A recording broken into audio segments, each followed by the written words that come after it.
we'll just wait for the start of the show. We won't wait. Uh, Happy Tuesday, everyone. It is Tuesday, May 26th at 6 p.m. It is our regular meeting. Madam Secretary, can you call us, roll call for us? Kamal. Here. Kennard. Hiles. Present. Jackson. Here. Davis. Here. Rogers is present. Laster. Present. We have a quorum. Thank you, Madam Secretary. We are not the acceptance of the agenda. Be it resolved that the Board of Education accepts the Allegiance. Pledge of allegiance. rewind. You threw me off not being seated, so that's the problem. Okay, Pledge of Allegiance. I pledge allegiance to the flag of the United States of America and to the republic for which it stands, one nation, under God, indivisible, with liberty and justice for all. Now. And now we are at the acceptance of the agenda. Be it resolved that the Board of Education accepts the May 26, 2026 meeting agenda as presented. Support. It's been motioned by Laster, supported by Rogers. Any discussion? Roll call. Laster. Yes. Rogers is yes. Kamal. Yes. Kennard. Davis. Yes. Jackson. Yes. Hiles. Yes. Motion is approved. Thank you. We are now at public comment. None. Seeing none, we are moving to the presentation portion. First, we have a strategic plan presentation from Dr. Lipa.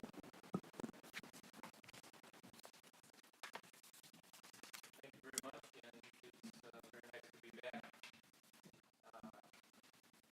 Good to see everybody. It wasn't that long ago. I'm going to start over. Nice to see everybody again. Appreciate the opportunity to come back. My name is Randy Lipa. I'm the consultant with Michigan Leadership Institute, and we do a variety of services for local school districts. And one of the things that I've been doing is working on strategic plans with school systems.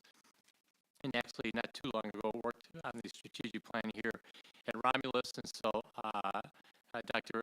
Edmondson mentioned to me that you're looking at updating or redoing your strategic plan and asked me to come in and talk about what that might look like a little bit. So what I'll do pretty much today is just talk about, sort of how we got to where we're at right now, and then typically what you'd see moving forward. So the strategic plan, as we work on in all places, and this would be in a school district, in a business, any kind of entity that are working on a strategic plan, they typically have three components. One's the mission, one's vision, and one's goals. And so just very briefly, and I've reviewed this with you in the past, but just briefly again, the mission statement communicates the organization's reason for being. That's what the mission statement does.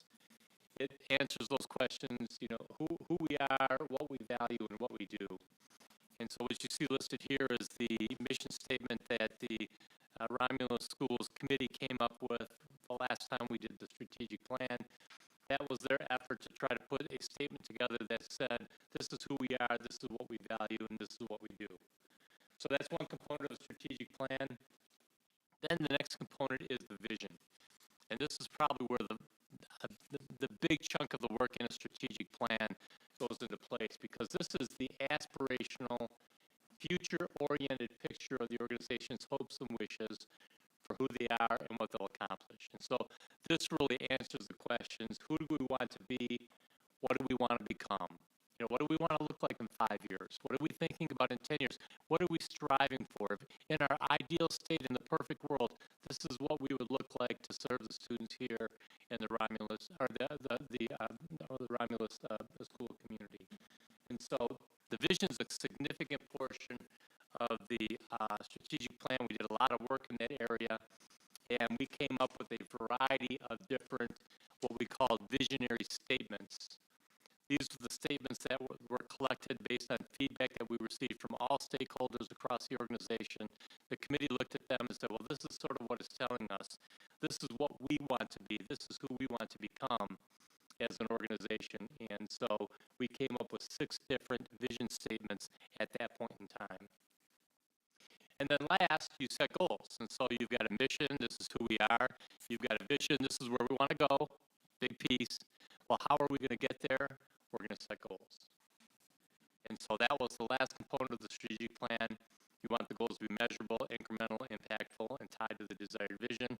Again, if your vision is this is where you want to go, you set the goals to get there. And so that was the last component of the strategic plan at that point in time. And for each one of those visionary statements, we set a goal that we wanted to complete to get us to start to move towards the vision that we created for ourselves. And so that is the strategic plan and where we left it. And so when you talk about what would we do with the strategic plan to move it forward or to continue to move it forward or to review it, to update it, to evaluate it, typically what you would do is the mission statement, you would take a look at again, but that is often pretty, sort of foundational in regards to what it does for the organization. But you'd really focus them back on that vision, remember? So a couple years ago, we said, well, where do we want to go? Where do we want to be? And so if you're looking at updating your strategic plan, you'd look at that vision and say, is this still where we want to go? Is this still where we want to be? And so that would be one component of moving forward, looking at the strategic plan, is really asking yourself, is that vision still accurate? Because things change often quite quickly in the schools. And so you ask yourself that question when you're reviewing your strategic plan, is this still our vision for our organization? That would be one big thing that you do. And then when you updated and looked at that vision and came up with, okay, yeah, we're still moving in the same direction or we've made some changes to it, then again, you'd ask, are the goals still relevant? And so you'd want to set new goals based on the updated vision that you've created for the organization. And so those would be two big things that you would do as far as updating the strategic plan. And then lastly, what you would do, and this is, I've always found, having done strategic plans and worked with organizations that do strategic plans, the biggest challenge is how do you get it to resonate with stakeholders? And so it's one thing to have a strategic plan, but if you ask someone in the organization if they knew what it was, that's always a great question, right? And I have been in many an organization where, well, no, I don't know. Or I heard we did something about that, but I'm not sure what it is. And so that's a significant challenge, and that would be something that you'd want to evaluate with your strategic plan also, is to say to yourself, okay, the strategic plan that we've had, that we've updated, that we feel like we've refreshed, do people know what it is, and do they know, so because you want all the organization moving forward together in the same direction. And so you ask yourself, is it known? Do people feel, is it important? And then are we moving, do people feel like they know that there's a plan that's moving forward to address the strategic plan? And again, I highlight my experience actually doing this and trying to have it be important in an organization and supporting school systems doing that. That is a significant challenge when you have a strategic plan. So if I was to come back, I would work with all of you and say, okay, well, really, what do you want? Because that's the most important thing. But typically, if you're looking at, well, we're into our strategic plan for a little bit, we want to update it, we want to review it, what would you do? That's what you would typically do. You'd say, okay, is the vision and the mission still applicable? If not, do we need to make some adjustments to it? Do we need to set some new goals? And then lastly, what can we do to get the organization understanding that this is our strategic plan and we want everybody on board? So with that, I'll answer any potential questions that you might have. That's what I have for you tonight in regards to, it's pretty straightforward in regards to how we would potentially move forward. But I'd be happy to answer questions that you might have. Thank you so much. Any questions from the board? Trustee Piles. I have a question regarding our vision. I see there's 6 here that the committee came up with. Yes. Was one selected as a vision? No, all 6 of them were components. So the vision included all 6 of those items, because when we went and we looked at the feedback from all the stakeholders, there were a variety of things that came up very important. And so we couldn't sort out the 6 and say, this is the most important. You will have some organizations that will actually have just a vision statement. Right. And but it's not quite as practical in regards to saying this is really where we want to go. We actually have a list of different school districts and different companies' vision vision statements. Okay. And so they're pretty neat. I mean, I don't have them with me, but you'd say, oh yeah, well that is what Delta Airlines does. So it really is relatively relevant. But does it really give them the direction? How do they get direction out of that? And for us, those 6 things came to the top to say, well, these are all important components, and if we don't somehow address this in the strategic plan, they may not get addressed. Okay. And have we decided against putting this on the website, or is it just not up there yet? I see the mission statement, but I can't find our vision.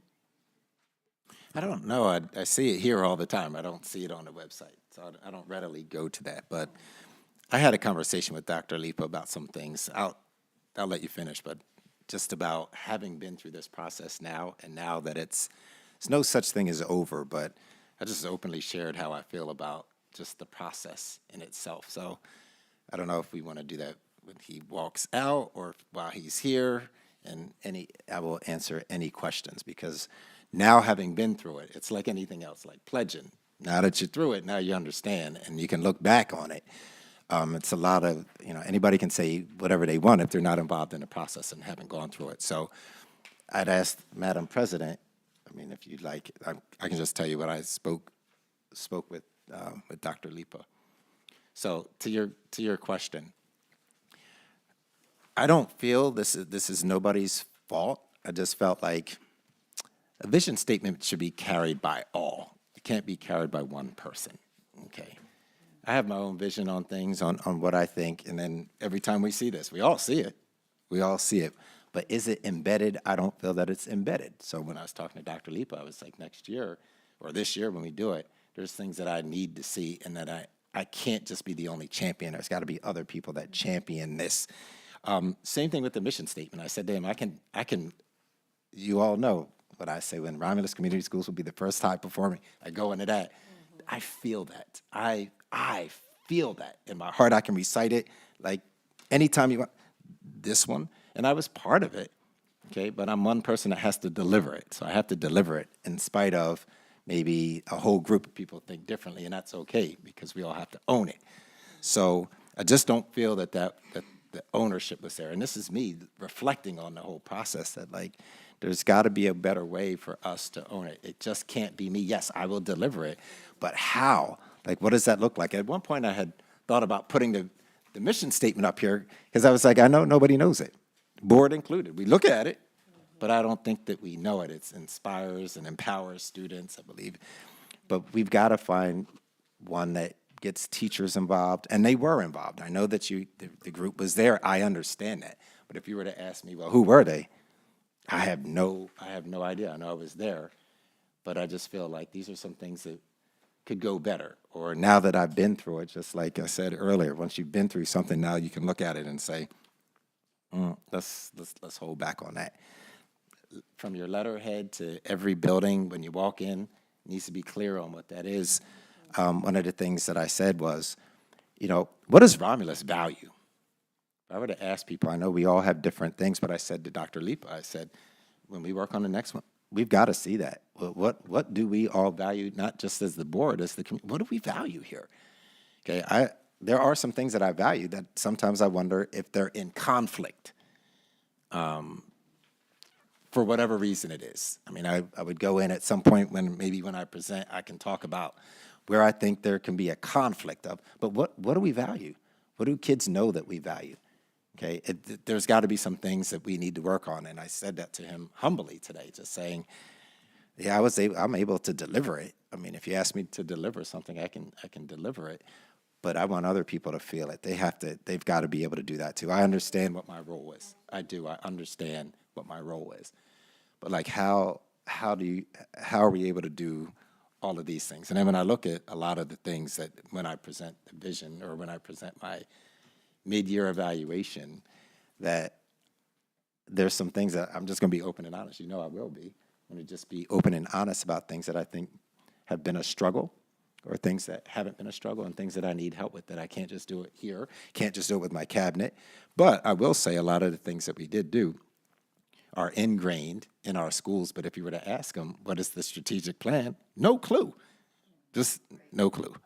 So it's just about doing things differently. I feel that I do have a relationship with Dr. Lipa that I can make a phone call easily. I didn't make a phone call, though. I didn't make a phone call in 3 years thinking about, oh, where? I'd review it and like make sure I'm doing all this. I gotta make sure I'm doing all this, but it needs to be beyond me because I can be gone tomorrow.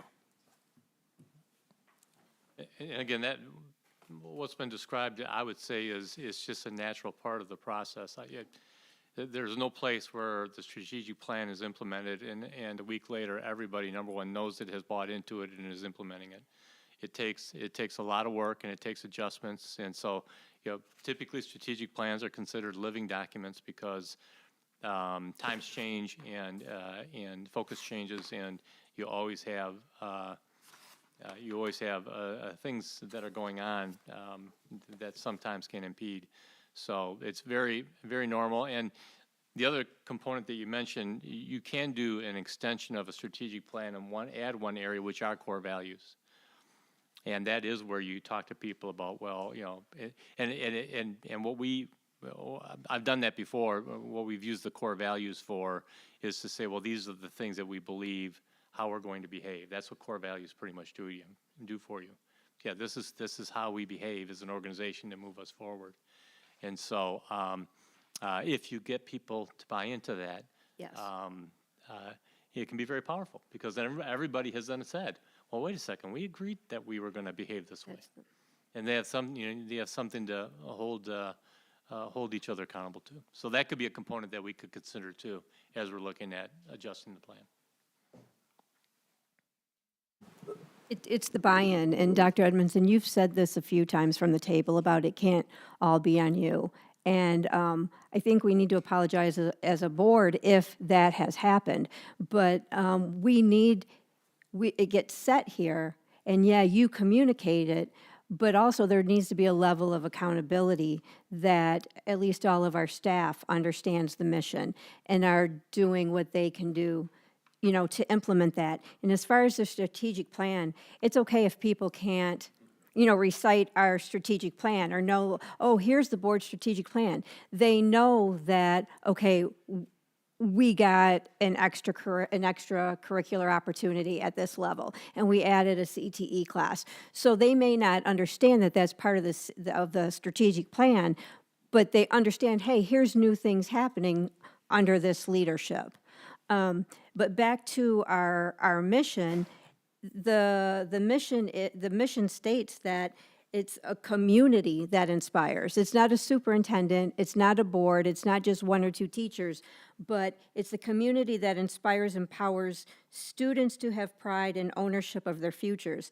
I'd be interested in knowing, could we get some student feedback? Do our students feel like there's a community that exists for them where they feel inspired and empowered? And if so, then we're onto something and we keep doing that. But if not, could we do something intentional in our next strategic plan that ties with that mission, that makes sure that we're intentional about having a community that inspires and empowers our students and that they feel it? First of all, thank you. I appreciate you saying that. And I feel good about the staff in general, just in general, because I wouldn't get this stuff done. I know what it is, and I think that is important, that I know that, hey, we need to have some extracurricular activities. You wouldn't even have to ask me that, but it's in there, so I want to make sure that I do that. It's just a matter of, to me, even when you come into a building, what does it stand for? And that's what I talked about in this building. Yeah, I can control pretty much what the values are in this building. I can try to do it at other schools, but I'm not there every day. I can set an expectation, but you have to have people that believe in that expectation too. But in this building, I can. So if something goes this way here, oh, it gets addressed here. It gets addressed because I'm responsible for that. I just feel like when you walk in, if you did see a mission statement, if you did see it doesn't have to be strategic, but what your values are, then you're seeing it every day. And then you're, oh yeah, I remember that. And then you can understand why you're doing what you're doing. And you can have conversations with people. This is why I did that. You might not like it, but you know what? It says high expectations for students. That's what that means. When we say high expectations, I'm not going to put them down here. So that was just one thing. Like even this room, you see I did a little bit more to make it look like it should. Same thing, I think that there has to be once we go through this process. Part of the ownership is when it is in schools, you can see it. Parents can walk right through there and say, oh yeah, I know what it says. My letterhead needs to look that way. It's just some other things. I'm not saying that we don't do these things, but if I were to ask you, or ask if you walk into a building with me and say, hey, what's the mission statement? Some people might recite, oh, it's the first urban school district. That's not it anymore. So again, I look forward to this process. In some respects, I'm glad it's over. And it's not over, but I'm glad that I can look back and say, we need to do this differently, or that I get your input, because many of you were sitting at that same table that I was and might be thinking the same thing. Yeah, we really didn't. So I'm just looking forward to it. And I look forward to it with you, because I do have a relationship with you. I do have a relationship with Michigan. I mean, MLI, in a while, but I kind of know how you're wired, and maybe you know how I am, so that we can have these conversations. I'm not going to say that every board member needs to be at that table when we redo it, but I think it's important to have at least three of you, so that we can have this conversation and how we're going to deliver that. So, Any other questions? I was just gonna say, I don't know how you guys feel about a special meeting where we can kind of dump everything that from the other presentations and from people that were on the strategic plan, and we can sit down and have a conversation. Would you guys be okay with that? Okay. I'll text you guys. We'll set that up. We appreciate you. Can you say your last name? Because I've been saying it wrong. No, Liepa. Liepa. You can say Liepa all the I say time. Yes, and I and I apologize. respond. we'll give it to you, Leopa. Okay, well, thank you so much for coming. All right, thanks. Okay, take care, everybody. May I ask a question based on what you just said? My question would be, do we have to have a special meeting? Can we just do it at a next meeting? Because this is something that we're rolling into in July at some point, or maybe even starts in August. I'm just saying, like, particularly now. I was just expressing, and I don't know if I'm coming off this way, but I got a little chip today. I definitely have a little edge. I feel it. I felt it all day. I felt it all day, and it's not because of this. It's just, honestly, if I were to say, it's just the climate of our country. It's just got the best of me today. It has just gotten the best, and I'm like a little bit on edge over stuff. I'm like, when do we get a chance to be able to keep it at here? I used to be able to keep things here at a high. It's just not always the case now. I watch the news and I'm like, boom, back to, it's just the same stuff. So I got all of these different things that we have. We all do. We have all this June, all these graduation Friday, graduation Saturday, 8th grade movement. Like, it just doesn't stop. I'm just begging, like, please no, not a special meeting in June. I mean, That's all. well, appreciate that. Yeah, that's but all. It is important. So, Oh, I I didn't say it's not important. whether it's 30 minutes before our meeting to make time to just discuss solely strategic plan. So, like I said, I'll get with everybody to see how you feel about it, and we'll move forward. All right, thank you. Next, we have a presentation from RVLC, Miss Wendy G. She is talking about the GED credit proposal, amongst other things. Yep. Hi, Wendy Grish. Okay. Am I good? Okay, thank you so much. All right. So I've been doing this adult ed and RVLC since about, not RVLC, but another alternative, since about 2007. And I'll tell you, back in the day, to kind of scooch students through more quickly, we'd give them what was called the Stanford Achievement Test. And it pretty much aligned with what the GED was like before 2014. And students could earn up to 8 credits or more based on how well they did on that test. And then we started with the MMC, Michigan Merit Curriculum, and we did testing out for class by class. And now there's a movement starting in Michigan to award credit to students who pass just parts of the GED. So I'll tell you right now, with our students, we have, in adult ed, we have 6 GED students who have passed 1 part of the test, 6 who have passed 2, and we have 17 who have passed 3 and are really struggling getting through that last part. And so I'm wondering, because I speak with other adult and alternative programs, what can we do to help these students be successful in the end? And I found out that Sparta which is near Grand Rapids, they've been awarding GED credit for 6 years. 6 years. And I went to a presentation a few weeks back from a fellow who's in Muskegon, and they just started doing it last year, and I thought, you know, I want to bring this to Romulus. And I think it's going to be a movement that we see in adult ed from now on. So, the purpose of this is so that we can come up with a consistent way to award credit for students who already have the knowledge, because with testing out, the Michigan testing out laws, they say it's no longer based on seat time, but on your knowledge. And GED and HiSET are both approved in the state of Michigan. They're nationally recognized. And so I'm hoping that we could approve to use these tests to award credit. Oh, got it. I'm moving along. Okay. So like I stated earlier, this does follow the testing out laws in Michigan, and that is because it follows Michigan merit curriculum and requirements.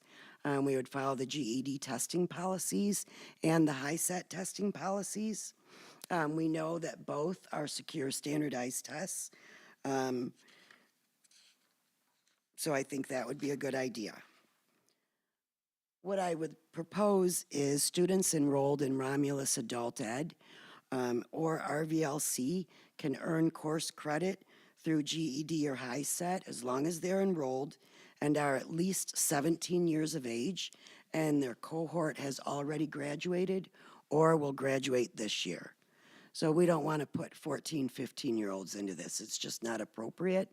We're not trying to get anyone done faster or early. We just want them to earn a diploma if they deserve so. Okay, so what I would like is for students to request in writing that they would like to have the opportunity to earn credit via the GED. So they'd have to put in a written request.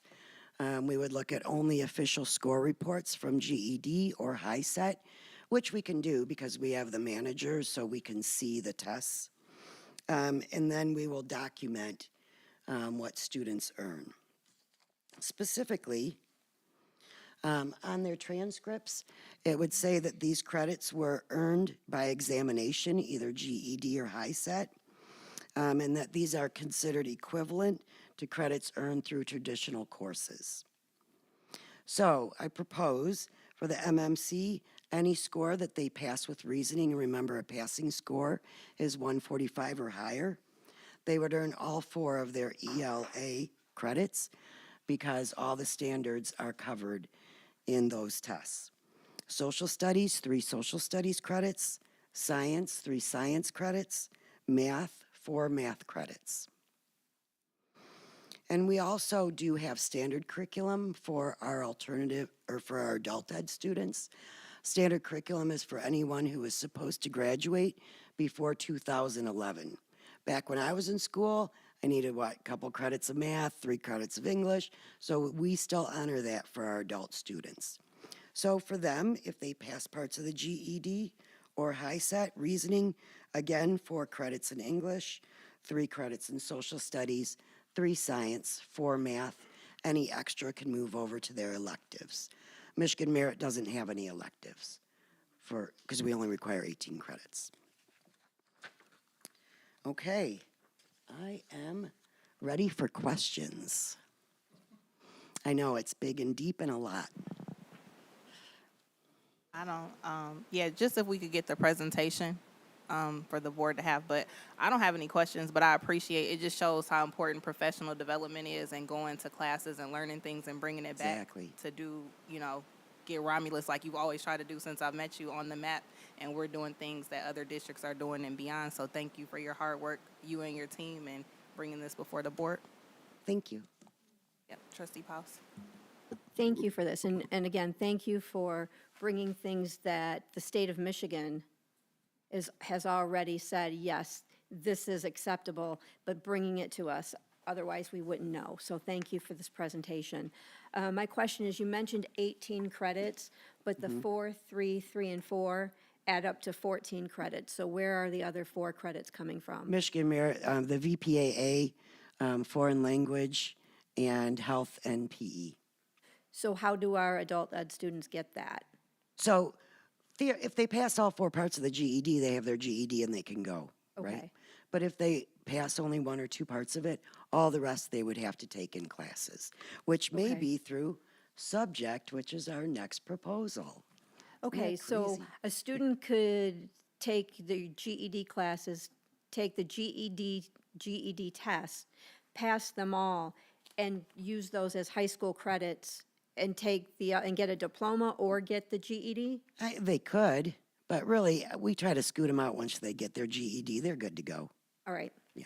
so they don't need it, they can, But you know, a lot of times we get students and they only have 3 credits from high school, but they're excellent readers. right. So why do we want them to take 8 classes, right?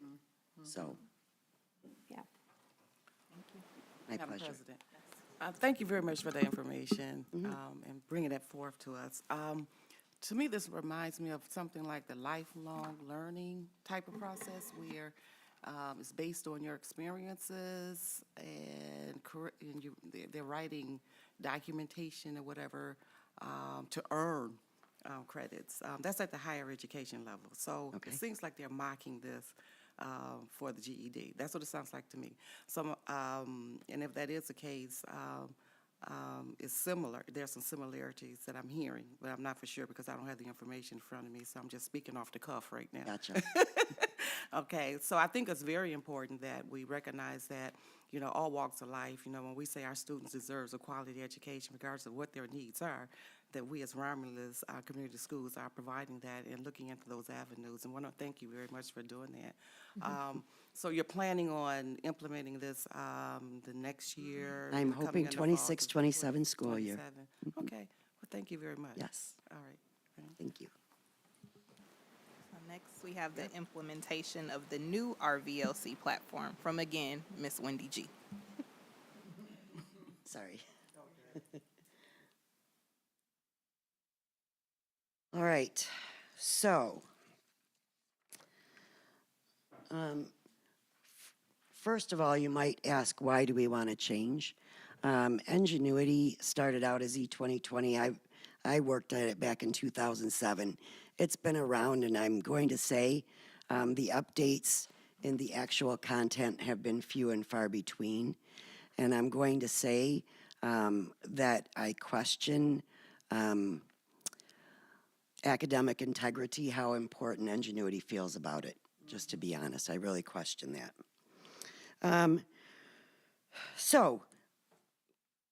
Another thing that, a little problem that we have with Ingenuity is they do offer it in different languages, but the videos are always in English no matter what.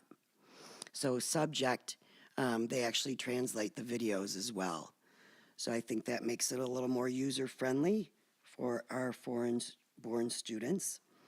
And Imagine Learning, what they have been known to do, that's Ingenuity. As soon as they see a product that's working, they just buy it up. So instead of creating their own, they buy it up. So Subject now is 6 years old, and it is spreading rapidly now in Michigan. They've been courting us for about a year and a half, but we just started in February with them. And I'm going to say that I'm very glad that we waited because now they're a lot more ready. So I'm very glad we waited. All right. So we started, RVLC started with this in February of 2026 with 36 students, 3 teachers. When I wrote this, 17 students had passed classes. We're up to 48 classes being passed now. So we have a lot more experience. We have students, some students are enrolled in credit recovery courses, which is if they already took the course in high school and didn't pass it, we can give them credit recovery. If not, we give them the initial credit courses. They are anywhere from 40 to 50 hours in length for the initial credit courses. For adult education, at this time we had 44 students, but we've been rolling them over from Ingenuity into Subject. Currently we have 136 students in there. 9 adult ed teachers are working with it. 59 classes have been passed. And here students are also enrolled in both credit recovery courses and in initial credit courses. In Ingenuity, some of the things, whoa, hey, I got a little nutty there. In Ingenuity, some of the things that we liked is the weekly progress reports to parents. Subject also offers that. Ingenuity had some auto grading and some assisted grading. The same goes with Subject. Guided notes are available for both. With Ingenuity, though, students cannot do work on their phones, but they can in Subject. Also, Subject relies on, they are very serious about academic integrity, and they rely a lot on students' prior knowledge, which I know you're like, wow, that could be really hard, but they have 24/7 chat available, AI, and our students really seem to like that. That's something we didn't get with Ingenuity. So Subject is accredited for NCAA and other places. And just some core classes. We're interested in grades 6 through 12. So we have English, science, math, social studies, foreign language, VPAA, and electives.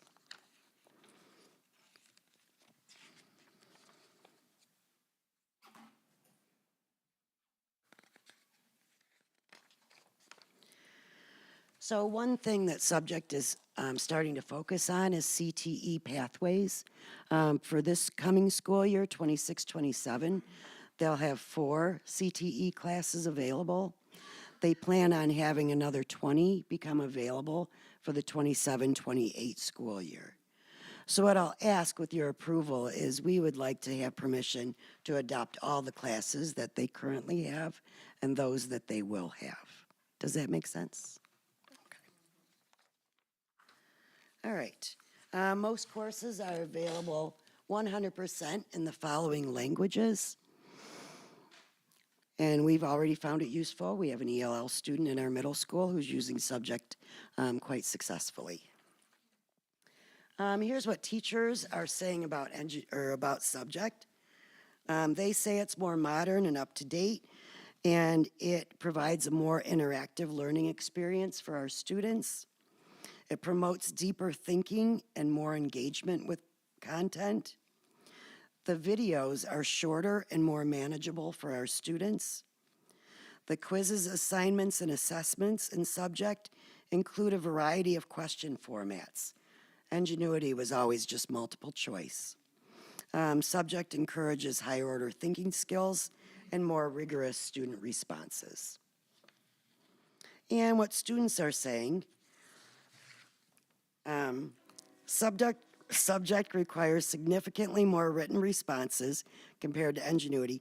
I totally paraphrase that. What the girl said, she goes, oh my gosh, you know what? I'm like, no, tell me. And she goes, oh my God, I have to write out my answers. I'm like, shut up, in school? Like, no way. So I totally paraphrase these. They're way funnier if you hear them firsthand. Subject is more academically challenging. Several students noticed that successfully completing assignments in Subject requires that they actually watch the videos and engage with them. Subject provides built-in support options, what I was talking about, the AI chat. Students valued the opportunity to retry assignments and improve their performance after mistakes because the feedback is very student-centered and gives them an opportunity to see where they weren't quite where they needed to be. Students felt like they learned more content through Subject. And lastly, at the same time, students reported that Ingenuity felt easier to complete and required less time overall.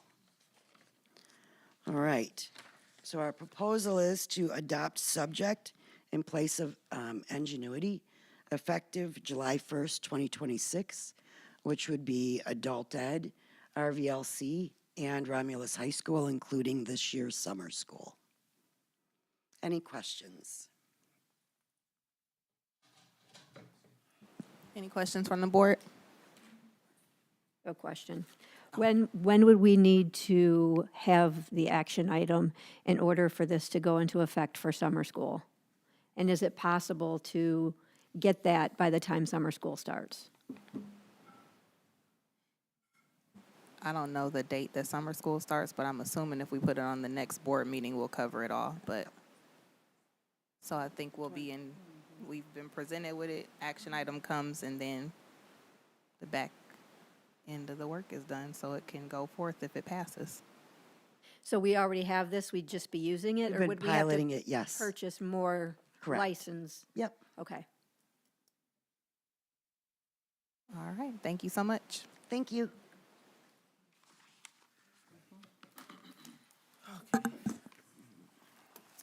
Consent agenda. Be it resolved that the Board of Education approves the May 26, 2026 consent agenda as presented. Matters listed under the consent agenda are considered routine in nature by the Board of Education and will be acted upon by one motion. There will be no separate discussion on these items. If any member of the board or any citizen requests discussion of an item, that item will be removed from the consent agenda and will become the first item of business under the report of the superintendent portion of the agenda. A, approval of the minutes for the Board of Education, May 11th, 2026, regular meeting. Support. It's been motioned by Rogers, supported by Kennard. Any discussion? Roll call. Rogers is yes. Kennard, Yes. Kamal, Yes. Jackson, Yes. Davis, Yes. Piles. Yes. Laster. Yes. Motion is approved. Thank you so much. And our next board meeting is June 8th. I didn't know the date either, so we should be in good standing. Okay, we are now at the report of the superintendent, Dr. Edmondson, with the district update. Thank you. If the board would allow me, I'd like to stand there and look at you while I do this, because then I'm going to go straight into the evaluation, if that's okay. Boy, got a lot of stuff up here. This is.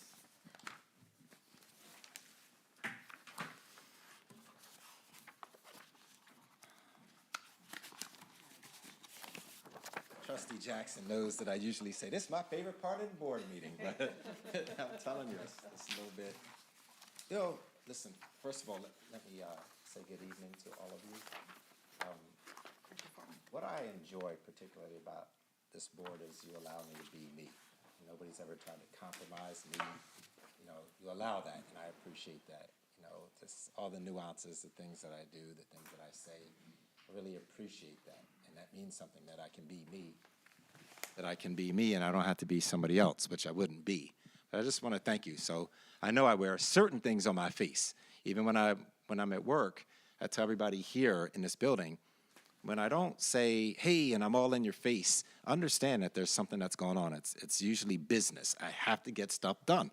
So you're not going to get to me squeezing your cheeks and like it's not going to happen. It's just been a lot there's just been a lot that's been going on. And, you know, when I said how I felt about, like, I was a little bit on edge, there's a reason. So much stuff that's been going on, not just in our world, but just in the school district too. You know, I had a dentist. I went to the dentist, and the dentist asked me about, hey, are you looking forward to the end of the year? I was like, are you kidding me? I was like, the last 4 weeks are vicious, just vicious, because of all the things emotionally and then I'm pulled here and there. It just is. Okay, and as somebody said to me today, oh, you get paid nicely. Yeah, I do. Look, thank you. I appreciate that. I do. So I'm going to do my job, and I'm going to do it with high integrity, and I'm going to get the things done. So there is no complaining. Just letting you know that I appreciate you allowing me to be who I am here, okay? Because I've seen other people's board meetings. That's not the case, okay? So let me just start with a few updates. May 15th, we had our Romulus Middle School Career Fair. It was well attended. I believe we had, don't quote me, at least 15. I think there were 15 people, mostly from the city, that were there to work with our students to talk to them about careers. I was not there, and I was not there because we had negotiations with the teachers union. So I just wasn't able to. Normally, I would be at these things. Today, we have a middle school band. Normally, I would be there, but we have this meeting, so I can't be everywhere. So that was a good event, so I hear. May 21st was our prom. I didn't go. I don't go. I'm not going to the prom, okay, just unless you compel me to go. I'm not going. But it was a good prom. Everything is good. You don't hear any problems. Saw all the pictures, got to see kids interactive. That's wonderful. That's what we want. You want an event where you don't have anything crazy happening, okay, and kids say good things about it. So we have a number of pictures. I wasn't sure if all of the students received them yet. Normally, I just give them out to them, but I didn't know if Dr. Harvell had done that, but I'm going to get the pictures for that. We have our 8th grade trip to Washington, D.C., leaving this Thursday. I'm very excited about our kids having the opportunities. And I want to thank, in particular, the person that single-handedly put that trip on his back, and that was Mickey Robinson, who works for EduStaff, though he really works, not EduStaff, I'm sorry, LaGuardia, though he's been with us for a while. And I like him because he bleeds Romulus, he bleeds students. That's just who the guy is. But he championed that trip when I wasn't sure that parents would pay that type of money. I believe it was $800, might have been a little bit, give or take. I thought it was a little bit more, but $800, we have 40-something kids going, and hats off to our community for making it a priority. And one of the things that I'm going to challenge this board is there's several of you that remember this, and so do I. It was if we sell property that a special fund be developed for our students so that we could have activities. Well, we're about to close this Merriman deal, and there's several things that I would like to approach the board about giving kids opportunities. Now, it doesn't mean that we're going to pay for everything, but if we could pay, if parents could pay half, that would be great. So I just want you to know that those things are coming. I'm planning for next year already, thinking about things that we want for our kids. This should be a signature trip every year. A chance, maybe it's not there, but a lot of kids have not been out of state. If you ask them where things are, they're not going to know. They're counting on us to be able to provide that for them. So I'm just excited for those students that get to go there. Also, I'm excited that our summer internship program starts. I said to you before, we're one of very few schools that I know that employ kids. Okay, and we employ kids, all you have to do is be 16, but meet my criteria. So that knocked a whole bunch of kids out. So when I was looking at the vision statement, we want high expectations for kids, right? Then it needs to look like something. I'm not just going to give kids a job, okay? You're going to earn it. So we had 1 or 2 students that actually applied that got bumped off because they had too many absences. And I need kids to understand that I'm not going to do it. I'm not going to do that. Give you an opportunity, I expect your record is going to tell me what I'm likely to get based on your record. So one of my favorite students sent me an email and said that, hey, I had all these absences. I tried. There were too many. I can't do it, and I won't do it. So we have about 22, is it Eve, 22 students now? We have about 22 students that have applied, and I'm excited that we're going to start that process, the interviews, 15th and 16th. Okay, they get an experience when they have an interview with me and Eve. They're going to get it. But it's going to help them when they leave. It's going to help them. Okay, so we're having that, and I'm excited to provide students that opportunity. So that'll be coming. Summer school starts June 22nd at the elementary, middle school, and high school levels through the Steve Ballmer Foundation. It's a wonderful program called, Discovery? Discovery. So I'm excited about that. Anytime you get a chance to keep kids in school, I think it's important. Anytime you can do it, keep them there. Okay, feed them, do whatever you have to do to keep them there so that they don't have the summer loss that most kids and most kids of color have summer loss. Okay, so do others, but just talking about the 89% of the students that are of color here, so we want to keep them engaged. Parent Square, I want to thank Adam Dennison for that. Parent Square, bringing that to the district. It's, as you know, I think you know, the In Touch program, the CEO died, and so they stopped it everywhere. You had no shot. It was just over. So all the nice messages you get from me, they stopped. Well, they're back. I'm back. So it was I listened to other superintendents who said that was a game changer for their district. Costs a little bit more. Adam and his team had been researching countless platforms. And then I suggested that. I don't know if he had seen that at that point particularly, but I said, I know it costs more, but it is a game changer. So hats off to our schools that have implemented it, particularly Barth has already done like 35 posts already, and then there's a significant drop-off from there. But I'm letting staff know, and Adam is too, like, we need to start posting the things that are going on, and that's why you're seeing them from me, that you get from me. Okay, so there's going to be a couple more that are coming out today. As a matter of fact, I did the podcast with Jesse Reyes, who's our director of music. That's what I'll just call it now. Did an excellent job. I'll be posting that. but it's called Parent Square. If you've not signed up, please sign up. If you know people or your constituents, make sure that they sign up. That's an important piece, communication. There's a parent engagement piece, and there's also a mass alert notification. But by my experience already and just interacting with it for about 3 weeks, I really like it. I really like it. I'm going to continue to push that out, that format. It allows us to do things that we weren't able to do before. So you'll be hearing more about that. Hats off to Tara and Wendy. Wendy left already? Okay. Hats off to Tara and Dr. Shammy. I'm sorry, Dr. Shammy and Wendy. We had academic fraud that was going on in the school district. Hats off to kids, I guess, maybe for trying to outsmart the system, but it's really hard to outsmart the system and win. So when you see kids who have struggled in reading for years, and then they take this exam at the end, this assessment, and they're scoring in the 300 range. Now, mind you, 300 range, you're going off to Harvard, University of Virginia. Of course, you want to know where I went. I didn't tell you. But hats off to you, Tara, and I need to say that publicly. Hats off to you and Wendy, and I don't know who else. Oh, she doesn't? Oh, is this a surprise? Well, it is what it is. It is what it is, and I thank people for being alert. When you see something that just is an outlier, pay attention to it. Okay, I care about academic integrity. I care about your score is legit. You earned it. So we've seen it. We know where it is. We know who's done it. Several students have done it. And we have to address some things with some of our staff, too. Because when you're a proctor, those things shouldn't go on, what's going on. There's no way that students should be able to put something in a picture and load it up to ChatGPT to give you the answer, and you get it back. So we know.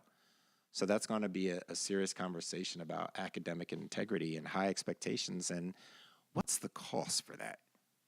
And what is the cost? So I know that's not your responsibility, that's mine. And you might have some people that are complaining, but I can't handle that.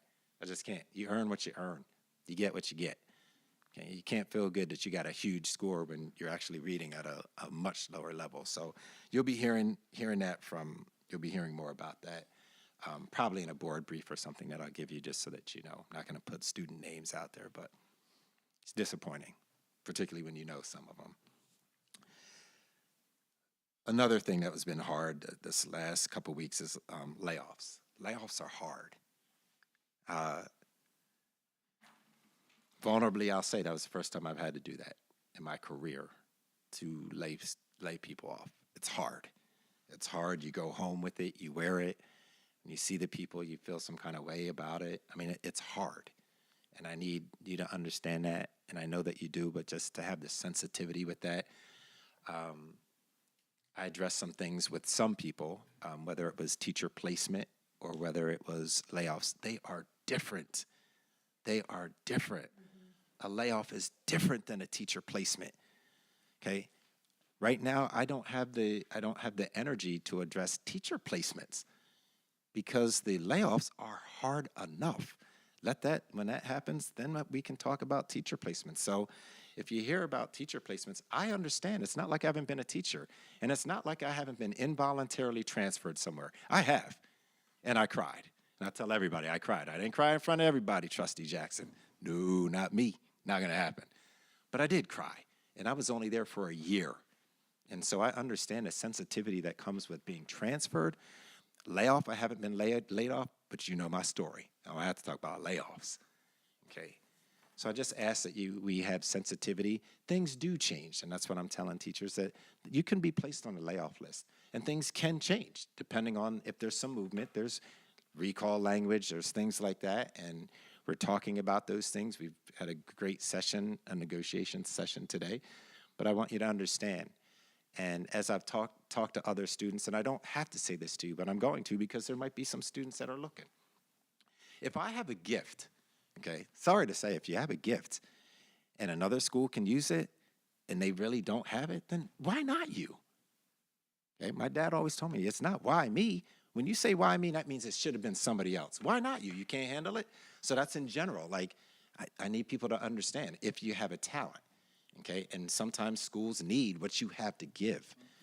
Also, a very valuable lesson for me that I learned to this board is that when I got transferred, I understood clearly that I was an employee of Ann Arbor Public Schools.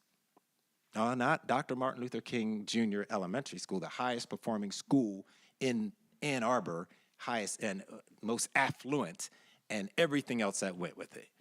But they told me that my talents were needed somewhere else. That's why I cried. I was devastated. All those nice Christmas gifts that I was getting. You gotta be kidding me. Scores were great, all of that stuff. One suspension the whole year because the girl brought a plastic knife to cut an orange. Sorry, gotta do it.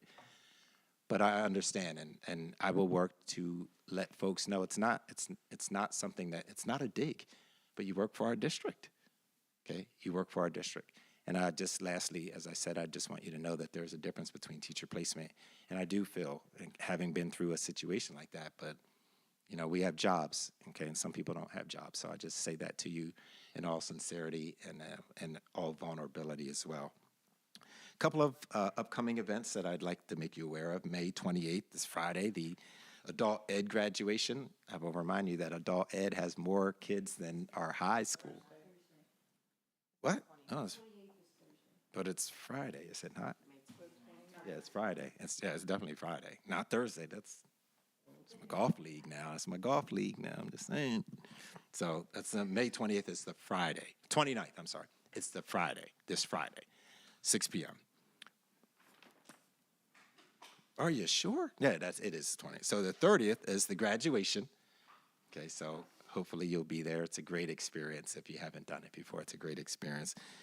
I believe we have the president of the school board who will be giving a nice speech, and then we have Judge Hood, who is the Supreme Court. Oh, okay, then Darcy, huh? Okay, one of you guys can fight over that.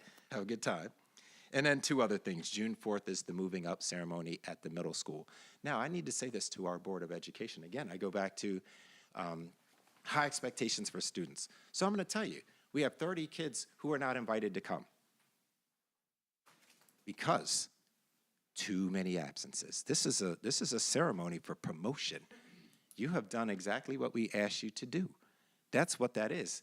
Okay, it's a tough sell for people, but they know we've been calling your parents for how long? We've been calling them. Just tell them in general, like, you're way over the number. So the cutoff was 30. 30 absences. You have less than 30, you can come. 30. And I sit here and I'm like, really? Okay, and you can look at me, but if we did like 18, you talk about a whole lot of kids that can't come. We have a chronic absence problem in this district.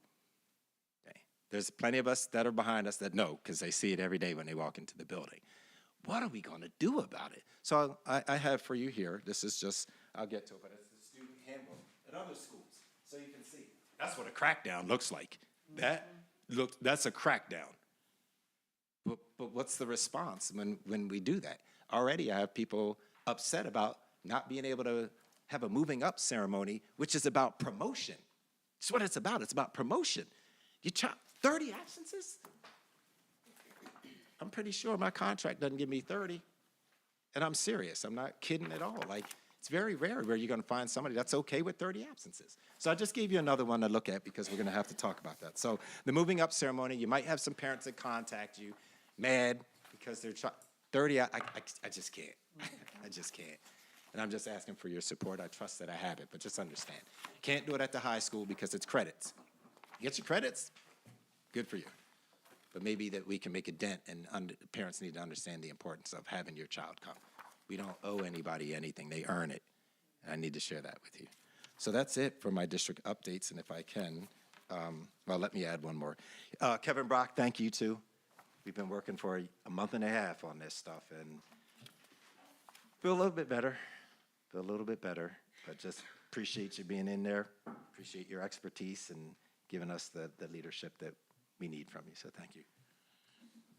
All right, thank you. How's the mood in here? Is it flat? I don't want it to be flat. No, I'm gonna raise the temperature real fast. Raise it up. I'll raise it real fast. Okay. This is my favorite part, actually.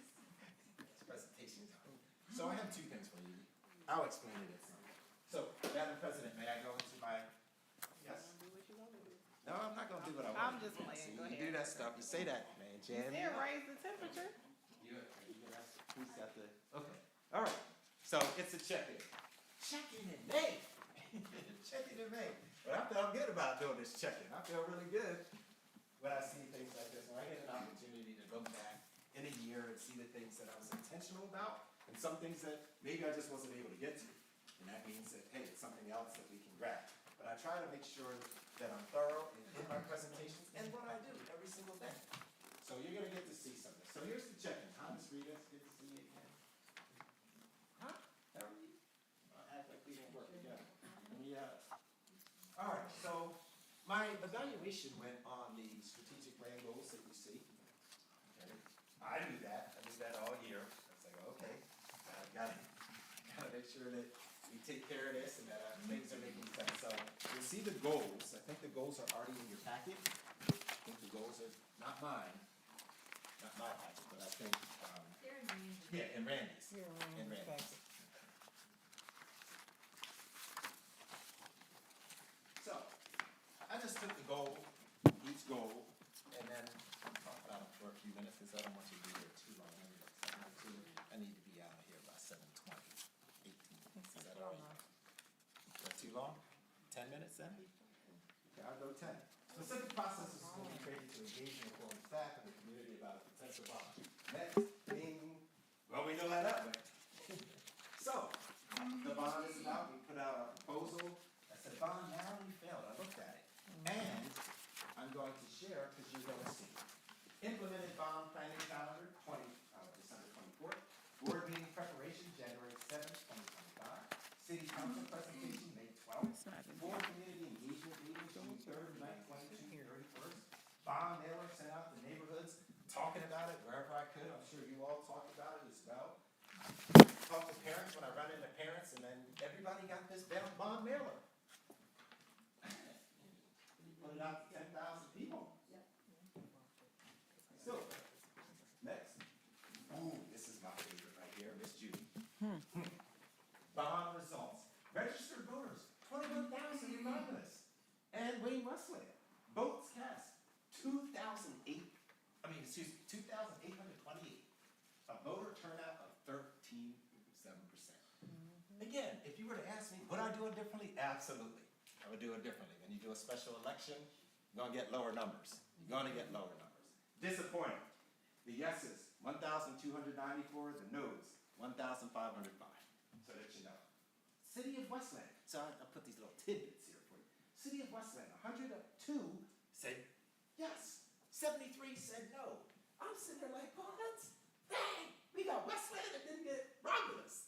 People that, the residents that live here. But so did they. They do live here, so they were clear. Okay. Then I started pulling precincts. Woo! Want to have a conversation? A real conversation? I don't know if we want to have a real conversation, but I got it. Now that I know, oh, I'm clear. And I got to see where those precincts are. Without telling you, I'm sure you all vote. People voted for you. You know where these precincts are. You know where they are. Precinct 1, 116 yes, 168 no. Precinct 2, 141 yes, 156 no. Precinct 3, 61 yes, 219 no. Okay. No disrespect to anybody. I know what you whispered. I guarantee I know what you whispered. Precinct 4, 116 yes, 156 no. Precinct 5 and 6, 80 yes, 222 no. All others more supportive of the bond. All the other precincts all supported us for it, and we did not. Well, that let me know that I need to do something different if I'm gonna have real talk, but I don't know if people wanna have real talk. Because when I do it, then I get, oh, there he goes again. I'm honest. I'm honest. I had no reason to not tell you what I see and what I saw. Have I known about this? Absolutely. So I will tell the board, I didn't feel like we need to go out in 2026 with the economy being far worse now. We're gonna, when you get a bond that says 0 net increase, gets shot down, I'm not going back. But if I do next year or something like that, if we do, excuse me, if we, I don't even know. Wow. Oh, okay. Oh, thank you. So if we were to do it again, I would do things differently. I'd be focusing on some of these precincts that I know we lost, and I need to take certain people with me.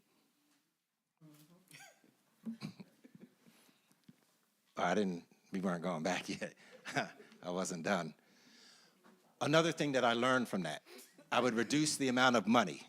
I would reduce the amount of money because I think that may have been intimidating. But I want you all to know when people are complaining, and they're not all complaining, but if they complain about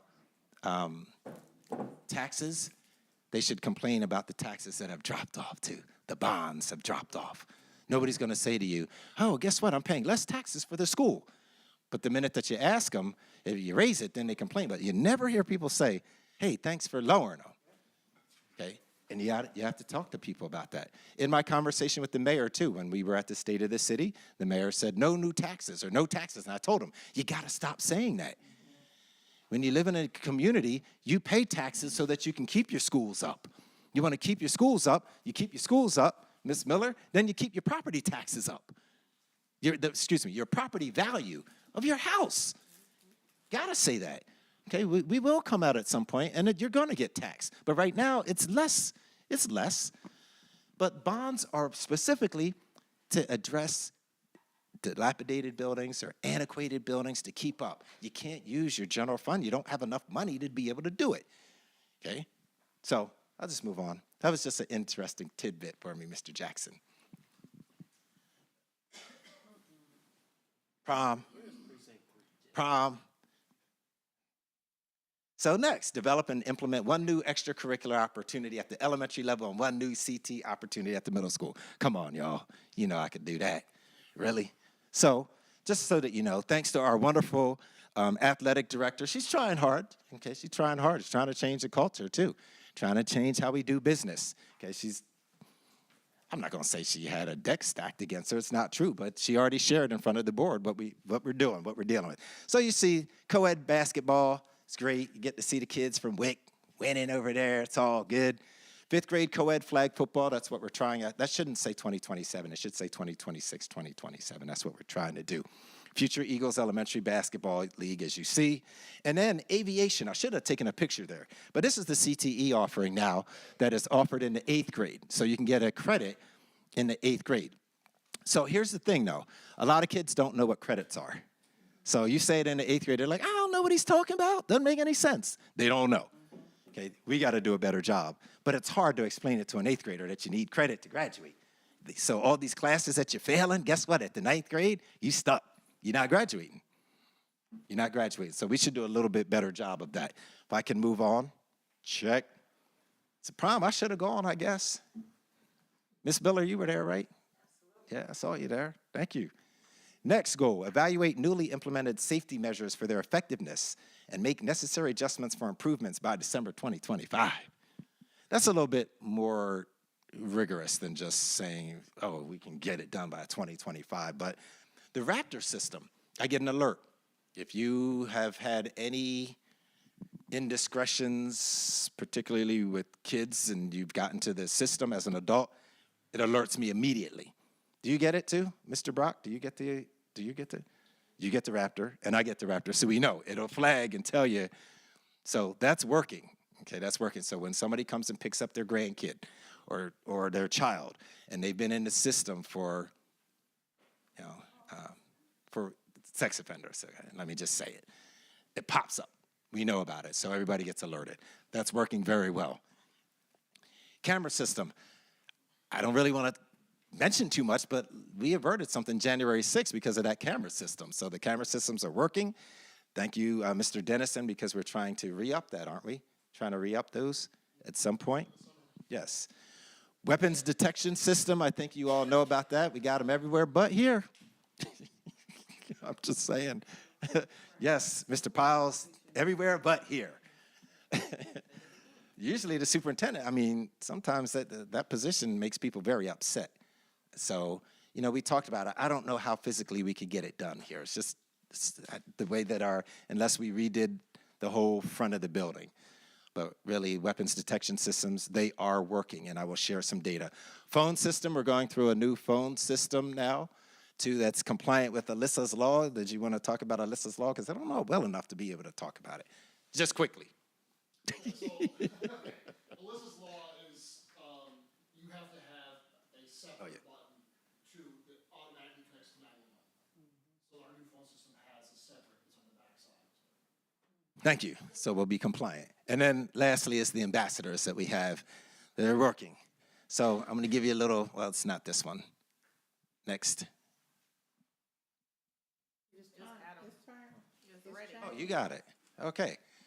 So these are, as I said, the new weapons detected, no weapons detected since deployment of the weapons detection system. That's beautiful. None. Sexual offenders recognized by the Raptor system.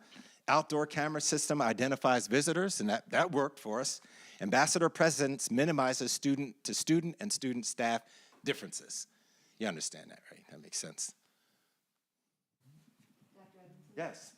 I have a question. Yes. When the safety system was evaluated, and it said evaluate and then make any adjustments, obviously, we made adjustments to the phone system. And I'm not asking you what, but I'm saying I'm asking if there were any other, when you evaluated the safety and security measures, were there any deficiencies or things that you saw that should be better that your team did improve? Well, I can tell you this directly, that we moved them out of certain places, like this one. We don't need it, so you put it in another place so that they can have an additional one in the front and maybe in the back. My greatest concern is when people turn them off, okay? Because I have been at a school where I'm like, oh my goodness, you already know when something happens, if something ever happens, people are gonna ask you, why did you turn them off? That's a concern. I've said it, and I said I can't have this. So that's about the extent of it. I haven't had anything, I didn't do any scientific study or anything. It's just what I see and what I ask. Like, sometimes you're also only as effective as the person that's running the weapons detection. So I guess you would do it. Like, I don't even go through. I just walk around, and if I was disgruntled, even in my role, I think I should probably be stopped every single time. But it doesn't. So I'm just saying it depends on who it is. But I know because of my title, it's Dr. E. But what if Dr. E came in disgruntled? So simple. Yeah. Just something to think about. I'm just putting it out there to you all. You all have to go through, just saying. Next. Review our student code of conduct and develop recommendations for improvement. Ooh, let's go to this one. It's one of my favorite ones. This is Trustee Kamal's thing. With help of our attendance liaisons, Officer Cofield and Kathy Andrews, we've been looking at our student code of conduct and board policy to determine a better attendance policy. Okay, I haven't implemented it yet. I'm gonna have to come to you and our legal team and say, how tough do we wanna make it? And that's the question. Implementing new 2026 board policy on cell phones, meta glasses, recording devices, and technologies. You already approved that. So looking at that. Trustee Kamal brings new ideas monthly. She wants to change that, student code of conduct. And I don't know if she wants to change it. I'm just being funny here, but she does bring it up when I meet with her. That's always a topic of conversation. True or false? Not always. Okay, not always. Okay, not always. Okay, not always. To me, it's always.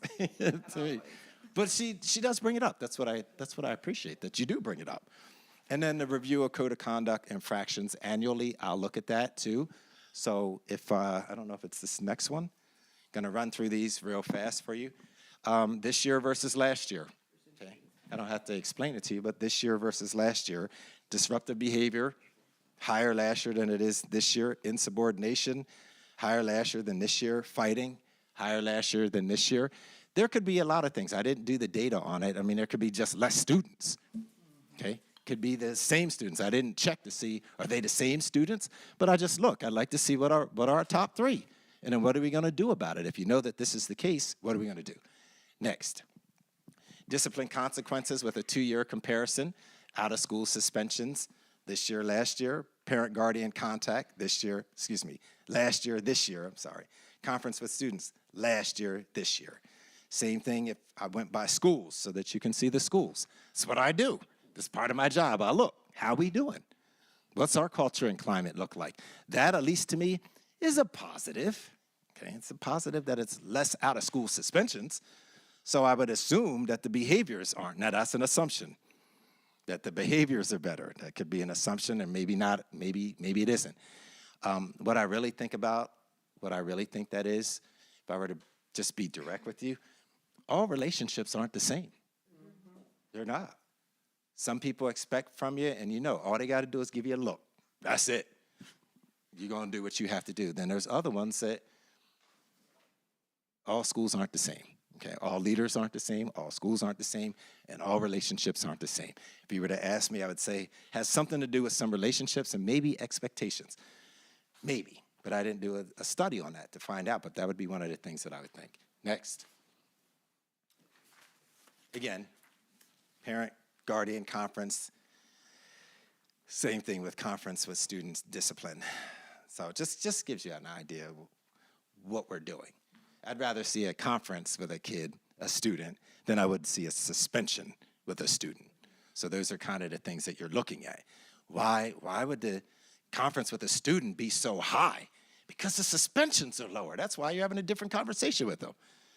Okay, you should be having a different conversation. We're good. Look at that. Look at that, actually. Pretty sweet. But I don't even. What's that cost?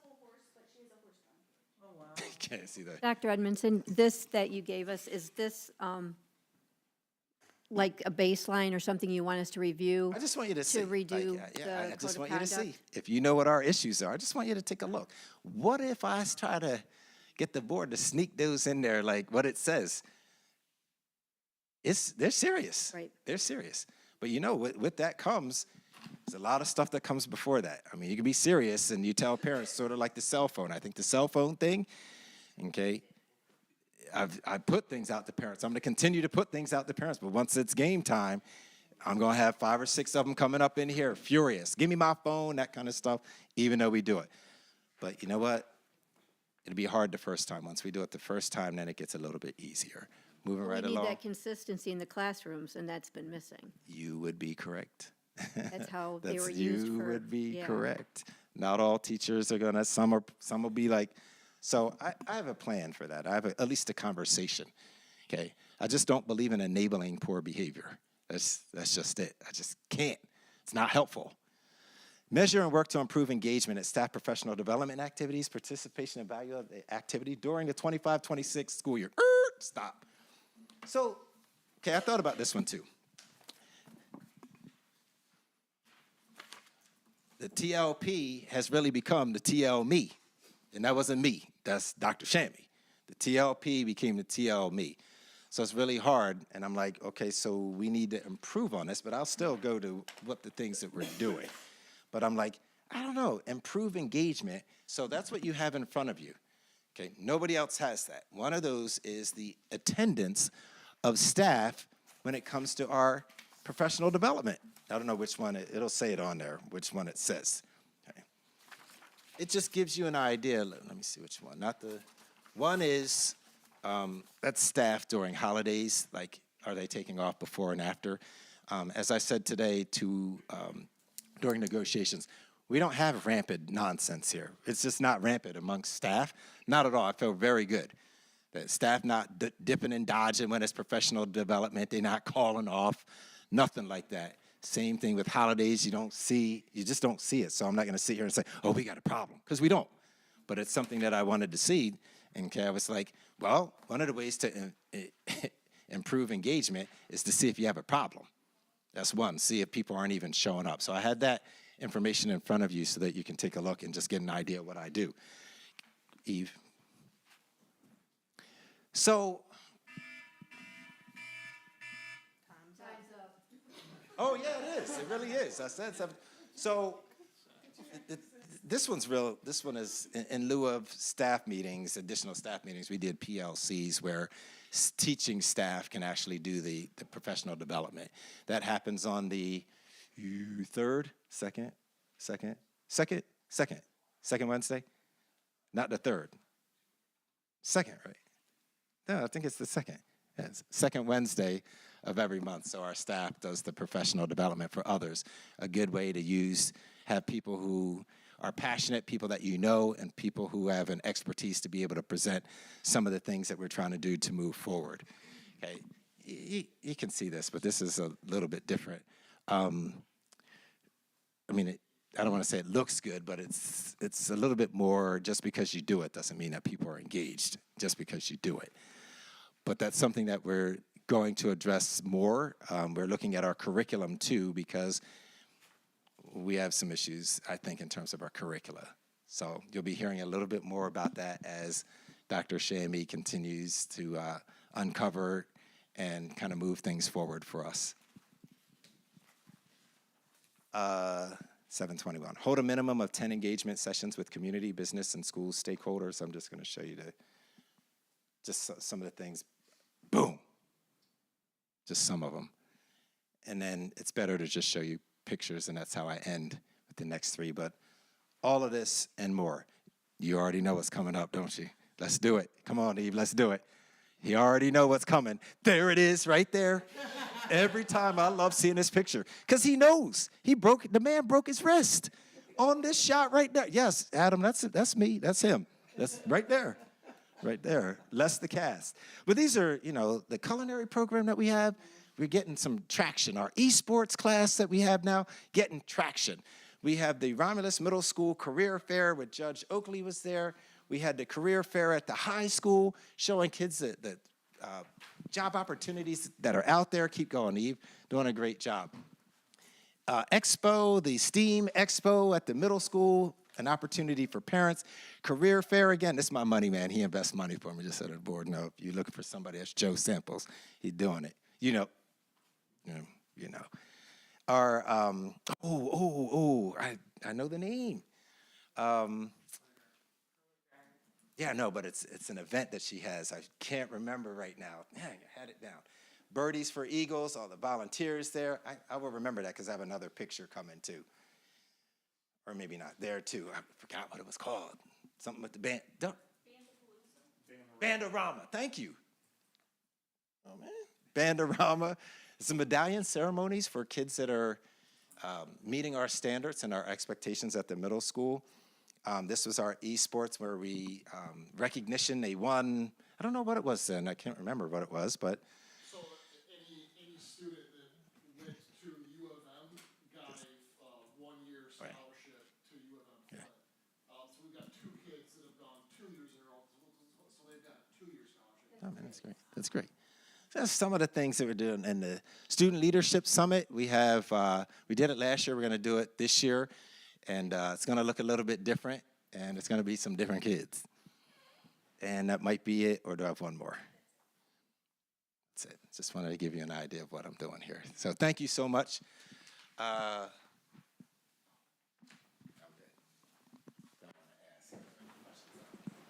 Even though he was 3 minutes past the we're good. Any questions from the board? That wasn't even about that. No, you can stand up there. So,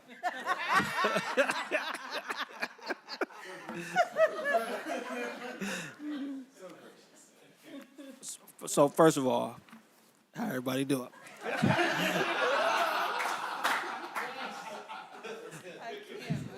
But I want to thank you, especially coming on to the board late to see all the things that have been going on. We really got to look at that bond issue in those 3 precincts because I'm really not liking that. I voted yes, by the way. Were you at only because precinct I had only because I had an interest already because I just live in the community, so anything to help the school, but. So I want to thank you about that. Going forward, we do actually need to come together with you and as a board. We have to do something about these absences. We can't be afraid to lose the children because they go be absent because it just make the district look bad, like really bad that you just told us that 30 8th graders can't go and it was 30 absences. And if we had it 10, 90 might not have been able to come. So we have to get a hold on that, and that's gonna take everybody. That's gonna take from the parents. You said what? I said it holds them accountable. Right, and that's what I'm saying. Like we really trying to prepare them for the next level. And nobody can miss 30 days of anything without being sick. Would you mind if I address that real fast? So 500 of the 2,000 kids have more than 20 absences here. 500, and they go, it's bad. 500 of 2,000 have more than 20 absences of school. Okay. There are things that I think that need to happen that are beyond my control. Okay. And I've had a conversation without putting anybody out there, but it is true. I love the fact that the court works with us. I do. But the fines are none. There's none. There's no fines. I think that you want things to stop. You hit somebody in the pocket. They stop. They'll think twice. But we don't have that. So you don't have the teeth behind it when you say, we're going to take you to court. Go ahead. Go ahead. I know they're not going to do anything. So I did. I mean, I didn't feel great about it, but I said to the judge, we need to change this. I need to sit down with all of you and say, it's not helpful. You got to hit them. I know it's a misdemeanor, but not even giving out misdemeanors. If you start giving out misdemeanors for this, things will stop. And then you do have people that'll say, I'll go on over to this school district, or I'll go over to that one. And usually I say, you'll be back. I mean, if that's what, sorry. I thought that they were fines, but the parents were communicating. So that's why he said that he only had to give out like one. Is that the In case? 3 years. Well, I mean, I'm just talking about when that conversation happened, Yeah, that no. fines can occur. It was just the parents that reached that level, they were communicating. I'm going to say no. Okay. I'm going to say no. I mean, the communication would be like your child being in school. If we being Right. realistic, like it has to change Right. because what's going to end up happening is the kids go out into the world. Already know. Because they missed 1,000 days of school, but they got their diploma or whatever, because everybody going, right? And they gonna say they went to Romulus, and then we go look bad, right? And we don't want that, because that don't go with our mission statement, that don't go with our goals. Like, if we gotta hold everybody to a higher accountability if we following this, and just because you go to Romulus, you should be happy about that. It is what it is. So, I mean, other than that though, like, I want to applaud you on that because you do those community events. I see you with the list and everything like that. But it's a lot going on here, and it could be a lot worse. But we have the board. We have a good board, good superintendent, and we look forward to moving it forward with you. Listen, I definitely appreciate that. It does require a different level of conversation. You know, if you miss 20 days of school, you miss 30, we have 40, we have 50, we have parents that some of them are like, well, they're excused. Okay, let's just now say that we excuse 50 of them. 50! My issue is that you're not in school. I have not even addressed, okay, Miss Miller's here. We have parents that take their kids out of school in the middle of the day. They do. The same ones. Leave early, come late. What do you do? What do you do? So I appreciate it. There's no blame. It just is what it is. It does bother me, though. Okay?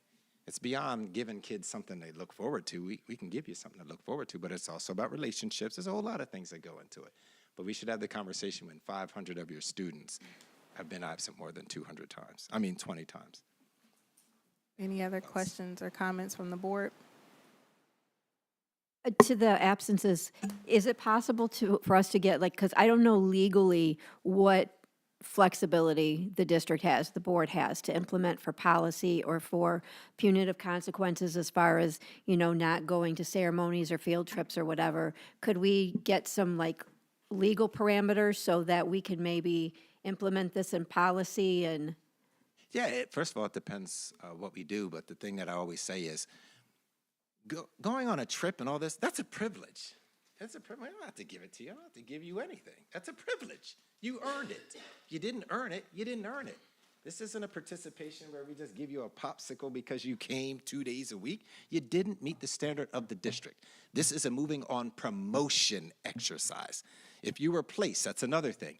If you have to go to summer school, you shouldn't be at that. You shouldn't be walking across here getting something with my signature on it because I'm not pleased.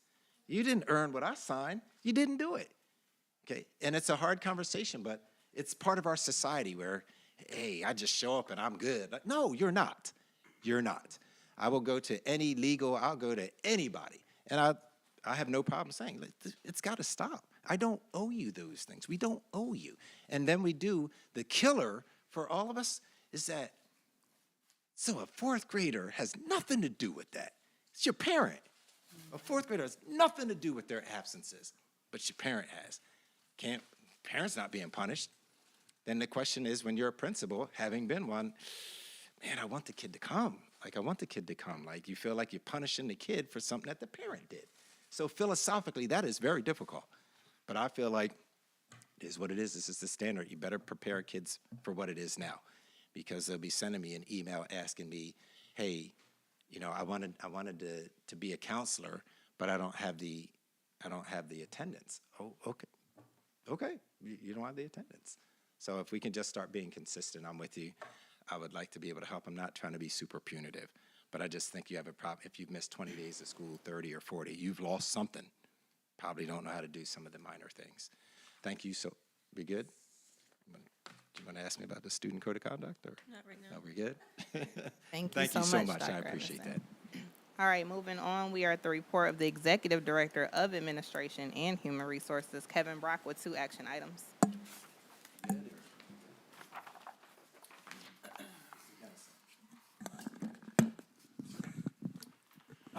Recommended motion, personal recommendation approval of GSRP staff bonus. Recommended motion, move that the Board of Education approves a one-time, non-reoccurring year-end bonus in the amount of $1,000 for eligible Great Start Readiness Program GSRP personnel, including 5 lead teachers, 5 associate teachers, 5 support staff members, and 1 GSRP administrative assistant.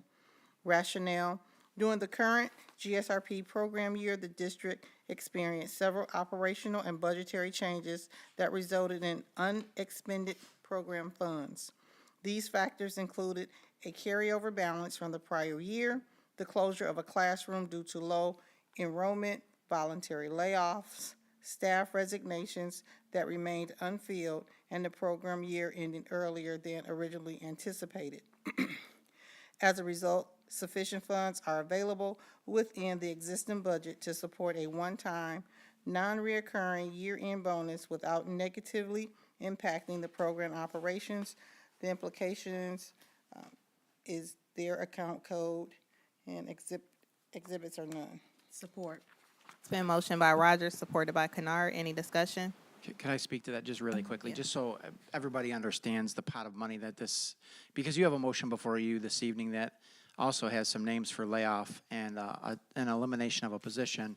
So just to be clear, it's sort of contradictory, these 2 motions, but this motion, this pot of money is grant funded out of Wayne Risa as well as the state of Michigan. So these funds have to get spent, and they have to get spent before the end of the school year, which is different than what we've done in the past. Typically, it's September 30th. So I just want people to understand that on one hand, the board may be authorizing a one-time, non-reoccurring expense for GSRP, and on another hand, we're potentially laying some folks off. 2 totally separate pots of money. One is all of this one is grant funded. The next one is mostly general funds. Just so. Yeah, and I just wanted to say, I know this board has asked for presentations or information up front and then action items, so they're sitting together because you gave us all that information and front-loaded it at the last meeting. So Correct. we I just want to appreciate clarify that, though. No, thank you, you. though. Any other questions? Roll call. Rogers is yes. Kennard. Yes. Jackson. Yes. Davis. Yes. Kamal. Yes. Piles. Yes. Laster. Yes. Motion is approved. Thank you.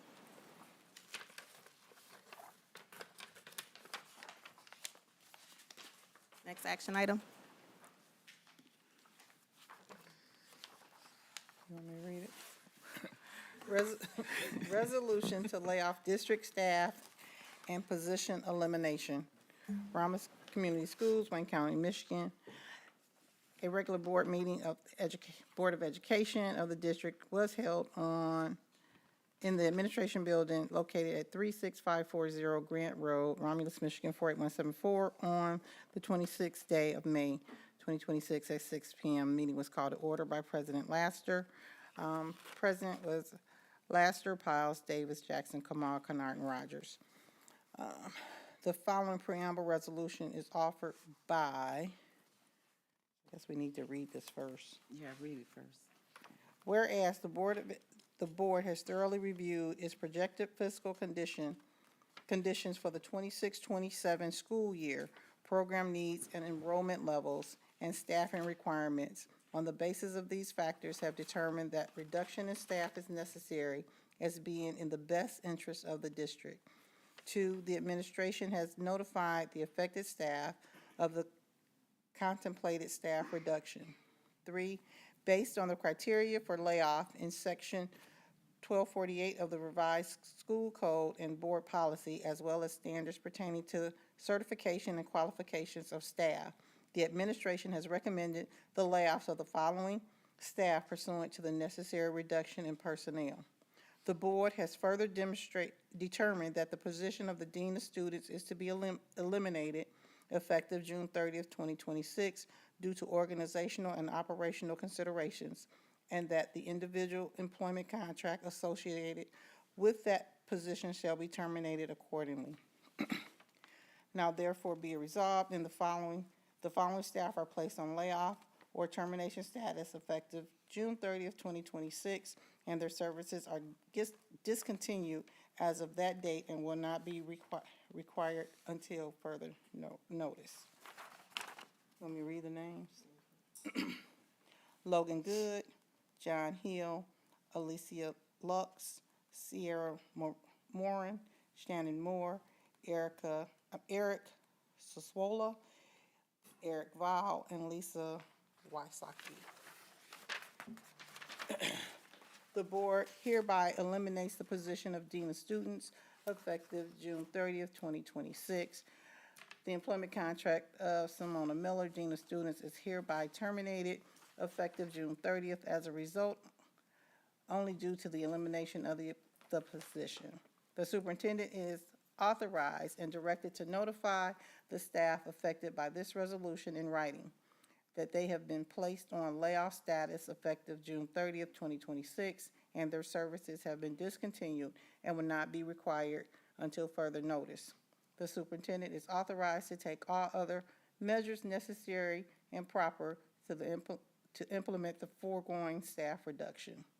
All resolutions and parts of the resolution insofar as they conflict with the provisions of this resolution be and the same are rescinded. Support. It's been motioned by Rogers, supported by Kennard. Any discussion? Roll call. Yes. Okay. First of all, okay, so the staff members being laid off, do their benefits, the ones who are, I don't know if everyone receives it, but those who do get benefits, do those continue through August 31? Okay, so that, my other question is, will we, with these layoffs, will we still use EduStaff employees as permanent building subs or permanent classroom teachers? Or will they only be used like part-time if somebody calls off? Or how do we coordinate with, if these are union positions, how do we coordinate that with use of EduStaff? I'm trying to understand the question. I can't think of a reason why we wouldn't call these folks back if we have a need to call them back. I guess I'm confused on the question. So our language in our Right, so I guess my question is board are we I'm sorry, just to clarify, are we no longer going to use full-time, long-term EduStaff employees if we have these employees laid off? Would they come back first or be offered that? If they're qualified and certified to teach in a certified classroom and we have a position for them, they'll be called back before a third party in terms of teaching in a classroom. Okay. I guess my I'm other not sure I question would understand. be, we have third-party employees who we obtain certification for the year through MOEX. Would we do that for these teachers? And maybe someone's certified in science, but we can get them certification to, if there's another So opening, you're asking a would we real do that? generalized question, which is hard for me to answer because it's really based on certification. If I have an opening in science and I have a layoff in science, I'm going to call back the person that's in science. So you're asking a very generalized question that I don't feel comfortable answering in general terms because you're asking me something that I really can't answer. It's really going to depend upon the layoff situation, the position that's open, and then the recall. We're still going to have building subs. We're still going to have subs in the district because we need those to cover absences. Right.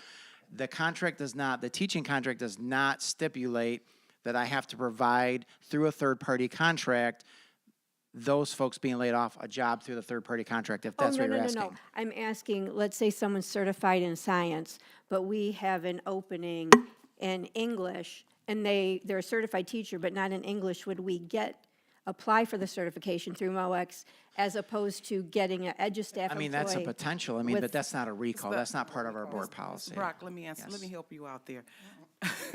No, because what I'm No, saying, no, like an no, EduStaff employee, we Yeah, could have I a full-time understand. EduStaff employee with Yeah. 60 college credits. No, I think I understand Or what we you're could have a saying, certified but teacher. I don't know that I would put an English certified person In a science. in a science position. And let me ask. No, my question, but No, would that's we not do? our question. That's not my question, because right now we would put an EduStaff not certified in anything other than through MOEX in a classroom.